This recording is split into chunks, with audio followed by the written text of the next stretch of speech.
ఇదిగో నా రక్షణకు కారణభూతుడు దేవుడు.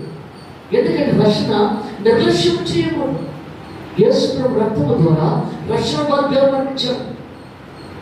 ధర్మశాస్త్రం చెయ్యలేనిది దేవుడు చేశాడు. ఒక వ్యభిచారం చేసి వచ్చి గొర్రెను వధించి నా పాపం పోయిందనుడు వారు, ఒక దొంగతనం చేసి వచ్చి గొర్రెను వధించి నా పాపం పోయిందనుడు వారు. మనుషులు చేసిన పాపాలు గొర్రెల రక్తం వలన, మేకల రక్తం వలన కడగబడదు. పరిశుద్ధుని రక్తము చేతనే పాప విమోచన జరగబడుతుంది. ఆ పరిశుద్ధుడే యేసయ్య. అందుకు ధర్మశాస్త్రము కొట్టివేయబడింది. యేసు ప్రభువే ఇక్కడ మంచిగా మన పరలోక రాజ్యాన్ని తీసుకువెళ్ళడానికి తన ప్రాణాన్ని రక్తాన్ని దారపోసిన దేవుడు ఆయన. అందుకే ఆయన స్తుతులు చెల్లించాలి. ఆయన లేచిన తర్వాత తండ్రి కుడిపార్శ్వాన్ని కూర్చోబెట్టుకున్నాడు. యేసు ప్రభు కుడిపార్శ్వాన్ని కూర్చొని విజ్ఞాపన ప్రార్థన చేస్తున్నాడు. అక్కడ దేవునికి నా బిడ్డలను మంచిగా చెప్పాడు.